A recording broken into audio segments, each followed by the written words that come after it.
नमस्कार दोस्तों, स्वागत है आपका एक बार फिर से आपके अपने यूट्यूब चैनल कंपटीशन प्रिपरेशन पे। आई होप आप सारे बहुत अच्छे होंगे और अच्छे से पढ़ाई भी कर रहे होंगे। इस वीडियो में हम सीजीएल 2023 टीयर 1 के 24 जुलाई 4th शिफ्ट के मैथ्स का सलूशन करने वाले हैं। आपको सारी शिफ्ट का सलूशन अपने SSC CGL 2023 tier 1 solved papers playlist में मिल जाएगा, तो प्लेलिस्ट चेक करते रहें। बाकी टेलीग्राम पे पीडीएफ प्रोवाइड कर दिया गया है, टॉपिक वाइज, सब्जेक्ट वाइज, ओकैब का अलग, इंग्लिश का अलग, हिंदी का अलग, ठीक है, मैथ्स का अलग, संस्कृत का अलग, मतलब आपके एसएससी के जितने भी क्वेश्चंस थे सबको टॉपिक वाइज करके प्रोवाइड कर दिया गया, हिंदी अंग्रेजी दोनों में। तो do check it out. Telegram channel की लिंक डिस्क्रिप्शन में या कंपटीशन प्रिपरेशन आप सर्च करके ज्वाइन कर सकते हैं, ठीक है। तो चलो स्टार्ट करते हैं। आसान सा है, x + 1/x दिया गया, x पावर 4 + 1/x पावर 4 पूछा गया। तो आप सबसे पहले x² + 1/x² निकालोगे। x² + 1/x² कैसे निकलता है? ये बराबर होता है x + 1/x का होल स्क्वायर, यानी 9 का स्क्वायर 81 - 2, यानी x + 1/x अगर k हो तो x² + 1/x² k² - 2 होता है। लिख लेना अगर आपको नहीं आता तो 9 का स्क्वायर 81 में से 2 जाएगा तो 79।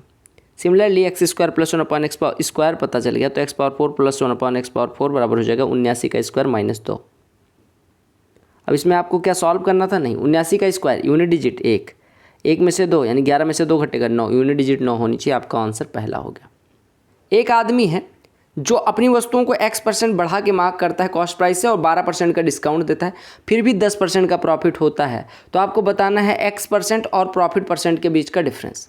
देखो, कोई वस्तु है जो CP पे कितने परसेंट का बढ़ाता है? x% बढ़ाता है, यानी 100 + x% कर देता है, यानी 100 + x बटे 100 कर देता है, और फिर 12% का डिस्काउंट देता है। 12% का डिस्काउंट मतलब कि 88 बटे 100 कर देता है। इतने में बिक्री करता है उस वस्तु की, और जो बिक्री करने के बाद मतलब जब बिक्री करता है इतने मूल्य पे, तो जो प्रॉफिट है वो 10% है। CP पे 10% यानी कि CP का 110 बटे 100 है ये। तो यहाँ से आपको x की वैल्यू मिल जाएगी और x और प्रॉफिट परसेंट के बीच का डिफरेंस निकालना है, यानी आपको x - 10 की वैल्यू निकालनी है। तो आप सॉल्व कर लो। यहाँ पे कुछ कट पिट रहा होगा, आपने कहा बिल्कुल 100 से 100 कट गया, ठीक है। ये आपका CP से CP कट गया, यानी हमारा हो गया 110, 110 का 11 धाम में 110, 11 × 8 = 88, यानी 8 टाइम्स ऑफ 100 + x, यानी 8x + 8 100 बराबर 100 × 10 यानी कि 1000, यानी 8x = 200। तो x बराबर कितना हो जाएगा? 8x = 200, तो x बराबर, अरे देखो 8x = 200, ठीक है। तो x बराबर कितना हो जाएगा? 200 बटे 8। 200 बटे 8 कितना हो जाएगा? 4 दूनी 8, 4 से 50 कटेगा, यानी कि 25%। x की वैल्यू 25%, x - 10 निकालना था, 25 - 10 यानी 15 आपका उत्तर हो जाएगा। ये जो दिया गया है वो एक क्लास 10th के स्टूडेंट्स का जो मार्क है वो डिग्री में दिया गया, ठीक है। कहा गया अगर टोटल मार्क्स 1800 हों तो उसमें से आपको बताना है सोशल साइंस में टोटल मार्क्स आपको पता है कि पाई चार्ट पे लिखा गया। पाई चार्ट की वैल्यू होती है 360 डिग्री, यानी 360 डिग्री जो पूरा है वो पूर्णांक 1800 के बराबर है, यानी कि मतलब पूर्णांक नहीं, प्राप्तांक 360 डिग्री 1800 के बराबर है, यानी 1 डिग्री 5 मार्क्स के बराबर हो गया। अब आपसे पूछा गया सोशल साइंस में उसके मार्क्स कितने? 72 डिग्री। 1 डिग्री बराबर 5 मार्क्स, तो 72 डिग्री 360 मार्क्स हो जाएगा। R, S और T कोई कार्य 20, 15 और 10 दिन में कर सकते हैं, यानी R 20 दिन में अगर करता है तो S 15 दिन में करता है और T 10 दिन में करता है। बोलो क्लियर है? R हर दिन काम करता है, S और T अल्टरनेट डे पे काम करते हैं। कहा गया T स्टार्ट करता है, T starting the work on very first day. कहा गया in how many days work is finish. देखो क्या कहा गया, R, S और T 3 व्यक्ति हैं। R 20 दिन में काम कर सकता है, S अकेले करे तो 15 दिन में, और T करे तो 10 दिन में कर सकता है। आपसे कहा गया R हर दिन काम करता है, यानी X दिन में अगर काम खत्म होता है तो R तो X दिन करता है, और S और T जो हैं वो अल्टरनेट डे, यानी एक दिन T आता है एक दिन S। स्टार्ट कौन करता है? T, यानी कि पहले दिन R के साथ T, दूसरे दिन R के साथ S, तीसरे दिन R के साथ T, चौथे दिन R के साथ S। यानी अगर मैं पहले 2 दिन की बात करूं तो पहले आप निकाल लो टोटल वर्क, 20, 15 और 10 का एलसीएम ले लोगे तो 60 हो जाएगा। आप मान लो 60 यूनिट टोटल वर्क है।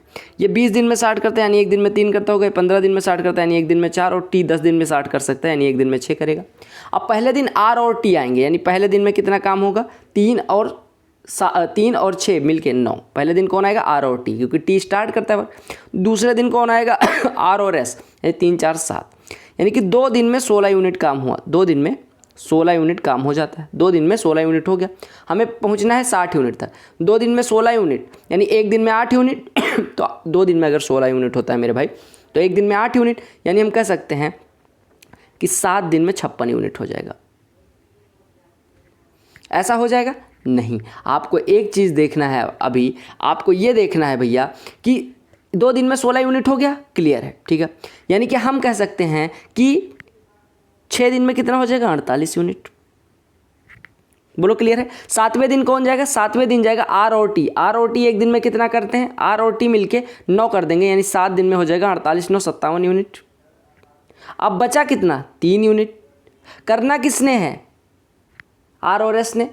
तो कितने आर और एस मिलके एक दिन में करते कितना है, 7 यूनिट। यानी कि 3 यूनिट करना है, एक दिन में 7 यूनिट हो रहा है, तो कितने दिन लगेंगे, 3/7। यानी टोटल दिन कितने लगे, 7 दिन इधर और 3/7 दिन इधर, यानी 7 सही 3/7 यानी 52/7 दिन लगे। समझिएगा फिर से प्रश्न को। देखो आर 20 दिन में, एस 15 और टी 10 दिन में, टोटल यूनिट 60। यानी एक दिन में ये 3 यूनिट करता है, ये 4 ये 6। अब कहा गया आर तो हर दिन काम करता है और एक दिन टी आता है, एक दिन एस उसका साथ देने के लिए। तो पहले दिन आर और टी आए यानी 9 यूनिट हुआ, दूसरे दिन आर और एस आए यानी कि 7 यूनिट हुआ। यानी 2 दिन में अगर हम टोटल जोड़ें तो 16 यूनिट हुआ। हमें 60 यूनिट तक पहुंचना है, तो हम अगर 3 गुना कर दे तो 6 दिन में 48 यूनिट हो जाएगा। 7वें दिन कौन आएगा, आर और टी, जो कि कितना यूनिट करेंगे, 9 यूनिट, यानी 7 दिन में 57 यूनिट। अब बचा 3 यूनिट, एक दिन में हो रहा है 7 यूनिट, तो 3/7 दिन और, यानी टोटल दिन लगे 7 सही 3/7 यानी 52/7 दिन। धर्मेंद्र की बात की गई, धर्मेंद्र वो फिल्म वाले, कहा गया अप स्ट्रीम 80 किलोमीटर और 110 किलोमीटर, डाउन स्ट्रीम 13 घंटे में जाते हैं। अगर अप स्ट्रीम 60 किलोमीटर जाना हो, डाउन स्ट्रीम 88 किलोमीटर जाना हो, तो 10 घंटे लगते हैं। आपको स्पीड बताना है करंट की, ठीक है। देखो 80 किलोमीटर अप स्ट्रीम यानी 80/U plus 110 kilometre down stream, ये जाते हैं 13 घंटे में, ठीक है। कहा गया अगर 60 किलोमीटर डाउन अप स्ट्रीम जाना हो और 88 किलोमीटर डाउन स्ट्रीम जाना हो, तो इनको लगते हैं 10 घंटे। आपको बताना है speed of current. Speed of current, देखो स्पीड ऑफ करंट हमेशा होता है down stream, speed of current कितना होता है, down stream minus up stream बटे 2, ये स्पीड ऑफ करंट होता है। यानी धारा की दिशा में चाल माइनस धारा के विरुद्ध चाल बटे 2 कर देंगे तो हमारा आ जाएगा स्ट्रीम की स्पीड। अब हमें यू और डी दोनों की वैल्यू फाइंड करनी है। क्या काम करो, इसमें अगर मैं 4 से गुणा कर दूँ, इसमें 3 से गुणा करके घटा दूँ, तो हमारा यू वाला पक्ष कट जाएगा। यानी इधर बचेगा 330 और इधर बचेगा 352, यानी 352/d इधर बचेगा और 330/d, यानी घटाएंगे तो 22/d मिलेगा। 22/d बराबर कितना मिल जाएगा, 40 माइनस 39 यानी कि 1, यानी कि डी डाउन स्ट्रीम स्पीड हो गई 22। अब डाउन स्ट्रीम स्पीड अगर यहाँ रख दें तो ये 5, 80/u प्लस 5 बराबर 13, यानी 80/u बराबर 8, यानी u बराबर 10, अप स्ट्रीम स्पीड 10 हो गई। अब आपको निकालना क्या है, d माइनस u बटे 2, यानी कि 22 माइनस 10 12/2, यानी कि 6 किलोमीटर प्रति घंटे आपकी स्पीड हो जाएगी। एक पोल है जो 90-30 मीटर लंबा है, इसमें सैफरन व्हाइट और ग्रीन कलर का रेशियो इतना है, तो आपको ग्रीन पार्ट की लंबाई बतानी। आपको पता है ग्रीन पार्ट है 8 हिस्सा आउट ऑफ 8 + 7 + 6 यानी कि 21 में से 8 पार्ट ही है, टोटल का 8/21वां पार्ट, यानी कि ग्रीन पार्ट हो जाएगा 8/21 हिस्सा इसका। 7 से काटेंगे 7 × 21, पहले 3 से काट दो, 3 × 7 = 21, 3 से कटेगा तो 30 10 हो जाएगा, 7 से काट देंगे ये 430 हो जाएगा, 430 × 8 यानी 240 और 32 3440 सेंटीमीटर। क्लियर। 4y - 4y आपको निकालना y² + 1/y², यानी हमें पता होना चाहिए y - 1/y। तो यहाँ से अगर हम 4 से डिवाइड करते तो y - 1/y बराबर मिल जाएगा 13/4। अब अगर हमें y² + 1/y² निकालना है तो 13/4 का स्क्वायर यानी 169/16 और प्लस में 2 आ जाएगा, तो 16 दूना 32 और 169, या हम इसको लिख सकते हैं 10 सही 9/16 प्लस 2, तो 10 2 12 सही 9/16 आपका उत्तर हो जाएगा।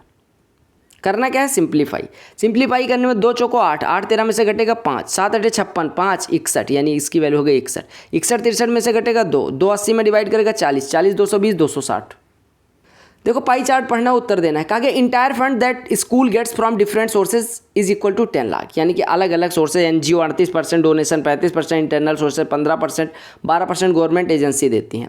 और uses of funds by school, यानी कि फंड जो टोटल मिलते हैं 10 लाख रुपए, वो कहाँ कहाँ यूज होते हैं, कितने कितने %, वो दिया गया। अब आपसे प्रश्न में क्या पूछा गया, कहा गया what is total amount used by school for payment के लिए स्कूल द्वारा खर्च किया गया पैसा। देखो आपसे 11% रुपए, 11% पैसे खर्च करता है, 11% जो पैसे टोटल अचीव होते हैं यानी कि रिसीव होते हैं उसका 11%। टोटल रिसीव कितने होते हैं, 10 लाख, 10 लाख का 11% 1,10,000।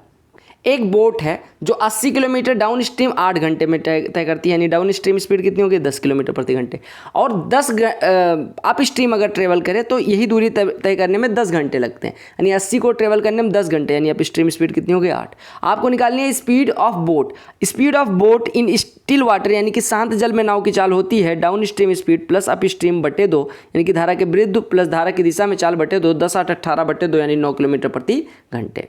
6 लेबर हैं, वो कोई वर्क के 16 दिन में कंप्लीट कर सकते हैं। 6 लेबर हैं जो 16 दिन में कंप्लीट कर ले।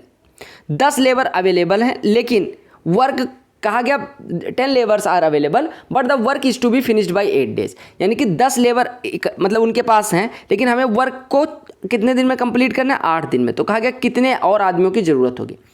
6 आदमी अगर 16 दिन में कर सकते हैं, हमें 8 दिन में ख़त्म करने के लिए कितने आदमियों की आवश्यकता होगी। आप कहेंगे M1 यानी कि 6 आदमी गुणे D1 बराबर M2 पता नहीं है, और गुणे D2 कितना है 8, यहाँ से 8 से 16 कटेगा 2, यानी M2 बराबर कितना हो जाएगा 12, यानी कितने आदमियों की हमें आवश्यकता है 12। अगर 8 दिन में काम खत्म करना है तो 12 आदमियों की आवश्यकता होगी। हमने कहा 10 आदमी हैं उनके पास, लेकिन हमें चाहिए 12, यानी 2 आदमी और बुलाने पड़ेंगे। एक बॉल बनानी है जिसकी इनर रेडियस 2 यूनिट हो और आउटसाइड रेडियस 3 यूनिट हो। तो आपको उससे पूछा गया कितना मटेरियल लगेगा, यानी आपको अगर ये वो बनाना है खोखला गोला, तो उसमें लगने वाले मटेरियल की बात की गई कितना होगा। आपको मैं बता दूं कि जो गोला होता है उसका वॉल्यूम होता है 4/3 pi into capital R cube.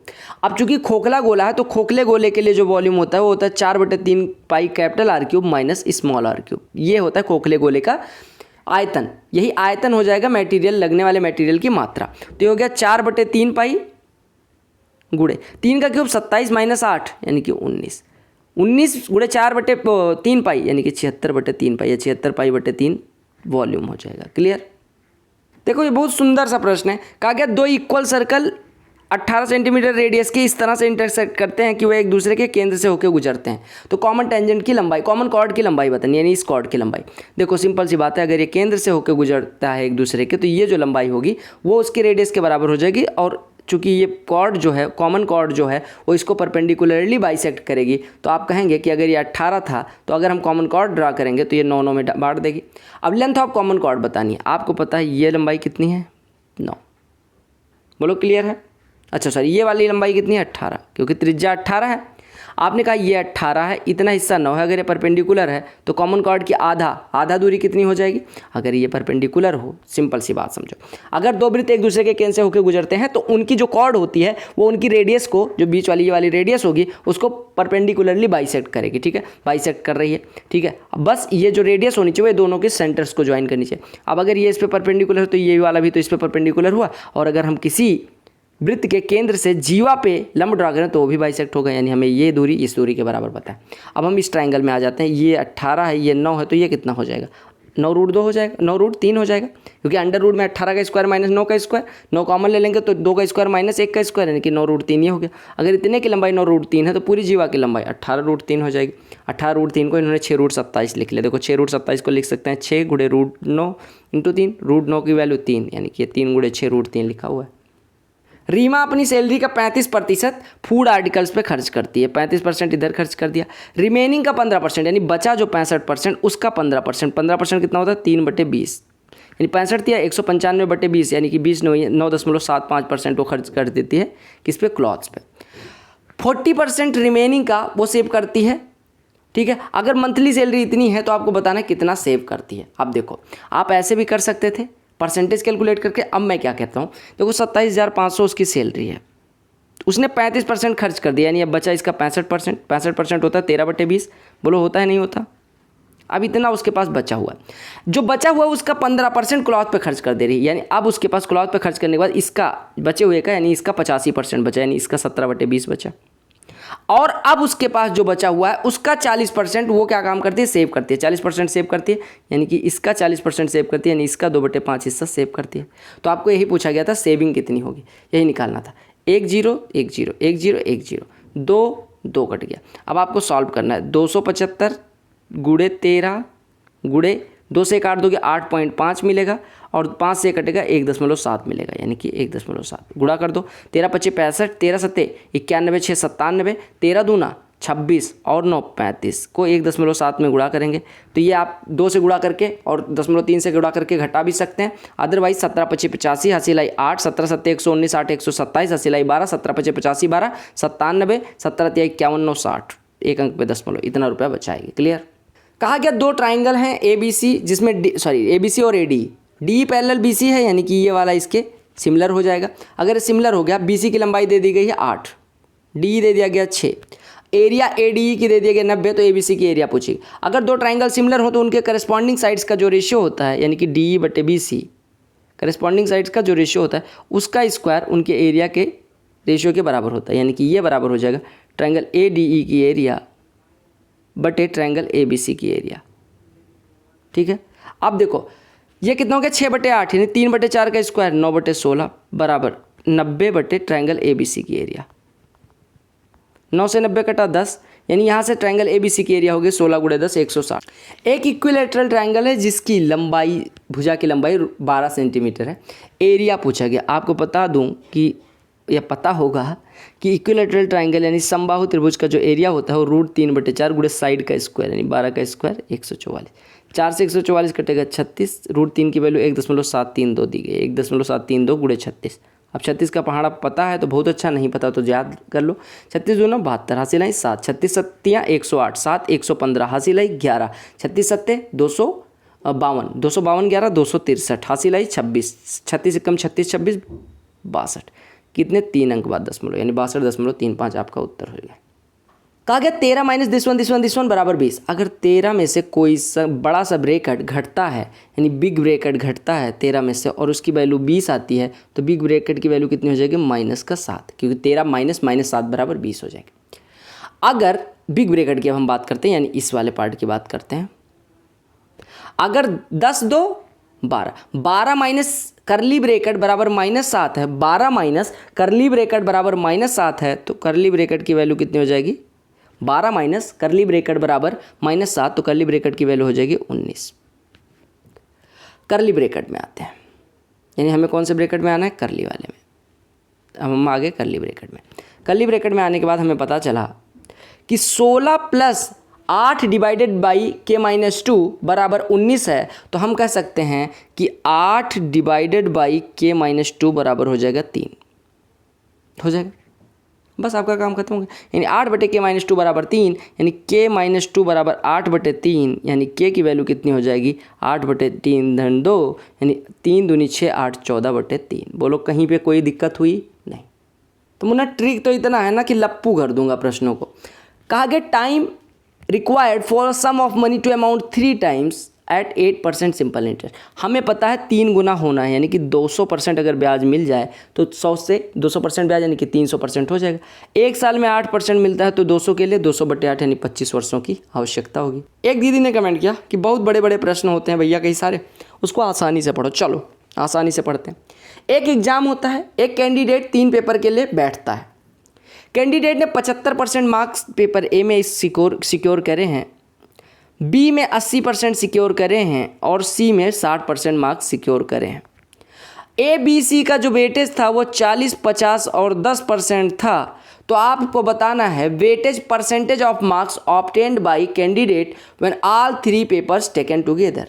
देखो आपसे कहा गया 3 पेपर थे ए बी सी, ए 40 नंबर का था, बी 50 नंबर का और सी 10 नंबर का।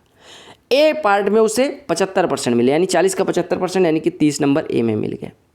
बी में 80% यानी 50 का 80% मिल गया, यानी 40 नंबर इधर मिल गए। और सी में यानी 10 नंबर वाले पेपर में 60% मिला, यानी 6 नंबर इधर मिल गए। यानी टोटल पेपर 100 नंबर का था, उसे मिले 76 नंबर। तो ये पूछा गया ओवरऑल कितना परसेंट मिला, तो आप कहेंगे 76%। 4 आदमी 6 औरतें, 4 आदमी और 6 औरतें किसी काम को 8 दिन में करती हैं और 3 आदमी और 7 औरतें उसी काम को 10 दिन में करते हैं। तो कहा गया कितने दिन लगेंगे 10 औरतों को काम करने। अगर वर्क समान है तो हम कह सकते हैं m/d बराबर m/d। यहाँ से अगर सॉल्व करोगे तो इधर 32 मैन इधर 30 मैन, घटेगा तो 2 मैन बराबर। इधर हो गया 8 से 48, इधर हो गया 10 से 70, यानी कि 48 वुमेन इधर है और 70 वुमेन, यानी कि ये 22 वुमेन हो जाएगा। यानी एक आदमी बराबर 11 वुमेन हो जाएगा। यानी आदमी 11 काम करता है तो औरत 1। आदमी 11, 11 चौको 44, औरत 1, 6, ये हो गया। 50 एक दिन में होता है तो 8 दिन लगते हैं, यानी टोटल वर्क है 400 यूनिट। करना कितने हैं? 10 औरतों को। एक औरत अगर 1 यूनिट तो 10 औरतें 10 यूनिट, यानी 400 करने में 40 डेज की आवश्यकता होगी। सॉल्व करना है, सिंप्लीफाई करना है बेसिकली, ठीक है, सॉल्व करना है वही। P की वैल्यू दी गई, Q की वैल्यू दी गई, R की वैल्यू दी गई। अब आपको इसकी वैल्यू निकालनी है। देखो एक्स वाई जेड अगर तीनों में 1 मान लो, ऐसा तो कहीं दिया नहीं गया कि नहीं मानना है, तीनों को 1 मान लो, ठीक है। या आप एक काम करो, चलो 1 ही मान लेते हैं। तो P की वैल्यू कितनी हो जाएगी भैया? या हम एक काम करते हैं, एक्स और वाई दोनों को 1-1 मान लेते हैं, एक्स और वाई को 1-1 मान लेते हैं और जेड को 0 मान लेते हैं। तो हमारा P की वैल्यू कितनी हो जाएगी? 1। Q की वैल्यू कितनी हो जाएगी? 1। और जेड की वैल्यू R की वैल्यू कितनी हो जाएगी? 0। अब आपसे पूछा गया 1/2 + 2P यानी 2 2 4 प्लस 1/2 + 2Q यानी 2 + 2 4 प्लस 1/, R की वैल्यू 0 है तो ये 1/2 लिखा हुआ है। 1/4 + 1/4 हाफ, हाफ हाफ 1। ऐसा प्रश्न देख के चक्कर आ गया मुझे, मजाक कर रहा हूँ। A cot थीटा बराबर B दिया गया। आप अगर साइन थीटा से डिवाइड कर दे तो B cot थीटा मिलेगा माइनस A बटे B cot theta plus A मिलेगा। cot थीटा की वैल्यू B बटे A है, देखो तो B इंटू B बटे B स्क्वायर बटे माइनस A बटे B स्क्वायर बटे प्लस A, यानी यहाँ से हमें मिलेगा B square minus A square बटे B square plus A square. यही निकालना था। क्लियर हो गया? क्लियर हो गया? एक डिसऑनेस्ट विक्रेता है जो 30 रुपये प्रति किलोग्राम आम खरीदता है और 20 में बेचता है, लेकिन एक बेईमान विक्रेता है जो 20 में खरीदता है आम को और 30 में बेचता है और 1 किलो के बजाय 800 ग्राम तौलता है। यानी खरीदता तो है 20 रुपये का 1 kg और बेचता है 800 ग्राम 30 रुपये का। 800 ग्राम 30 रुपये का, यानी 0.8 किलोग्राम 30 रुपये का। तो 1 किलोग्राम कितना हो जाएगा? 30 बटे 0.8 गुणे 1, यानी कि कितना हो जाएगा? 300 बटे 8, यानी कि कितना हो जाएगा? 37.5 रुपये। यानी 20 का खरीदा, 37.5 का बेचा, यानी कि कितने परसेंट का फ़ायदा? आप कहेंगे 17.5 रुपये का फ़ायदा 20 पे, तो परसेंट में हो जाएगा गुणे में 100, 20 पंजे 100, 17.5 गुणे 5 87.5% का फ़ायदा हो रहा है। क्लियर हो गया? अदरवाइज ऐसे भी कर सकते थे। देखो 20 वाला वस्तु अगर 30 में बेचता तो 50% का फ़ायदा इधर हो जाता, और 800 ग्राम बेचता है यानी कि 200 ग्राम की बेईमानी करता है। ओरिजिनल कितना है? 800 ग्राम, यानी 1/4 का फ़ायदा इधर, यानी 25% का फ़ायदा इधर, यानी 50% और 25% का सक्सेसिव का फ़ायदा होता है। तो आपका ओवरऑल फ़ायदा हो जाएगा 50 + 25 + 25 गुणे 50/100 यानी 87.5% सक्सेसिव फ़ायदा। सिंप्लीफाई करना है। 1 + sin power 4 theta + cos power 4 theta बटे इतना इतना इतना। देखो अगर मैं बात करूं तो हम कह सकते हैं कि थीटा बराबर हम पुट कर लेते हैं 90 या 0। क्या पुट करें आप बताओ? हम पुट कर लेते हैं 0 डिग्री। 0 पुट करेंगे साइन वाला 0, तो ये बचा कितना? 1 + cos 0 के पावर 4 यानी 1 + 1 पावर 4 बटे 1 का स्क्वायर। आपका उत्तर 2 हो गया। टेंजेंट सेकंड थ्योरम अगर आपको आती होगी तो कोई प्रश्न में दिक्कत नहीं होने वाली। देखो एक वृत्त है जिसकी 2 सेकंड है, टेंजेंट सेकंड नहीं, सेकंड थ्योरम अगर आपको पता। देखो अगर 2 छेदक रेखाएं खींची गई हैं, ये L है, ये Q है, ये P है, ये L है, ये Y है, ये X है, इतने की वैल्यू X दी गई, इसकी वैल्यू 10, इसकी वैल्यू 5, इसकी वैल्यू 3। तो आपसे पूछा क्या गया है कि XY की लंबाई निकालें। देखो सिंपल सी बात है, अगर 2 छेदक रेखाएं खींची गई तो दोनों छेदक रेखाओं का बाहरी भाग गुणे पूरी लंबाई यानी LQ × LP बराबर, ऐसे दूसरे वाले के लिए LY × LX। ठीक है, LQ 5 गुणे LP 15 बराबर LY 3 × LX 3 + X। 75 में ये डिवाइड होगा 3 से तो 25 हो जाएगा, 3 + X बराबर 25, तो X बराबर 22। ये कौन सी थ्योरम है कि अगर एक वृत्त को 2 छेदक रेखाएं छेद रही हैं तो आपको ये फॉर्मूला पता होना चाहिए। तो ये थे 25 प्रश्न जो हमने करने थे। आई होप आपको सारे प्रश्न समझ में आ गए। अगर समझ में आए वीडियो को लाइक, चैनल को सब्सक्राइब और PDF डाउनलोड करने के लिए टेलीग्राम चैनल से जुड़ना ना भूलें। मिलते हैं अगली वीडियो में, तब तक के लिए bye, take care, love you all the way, follow बंदे मातरम।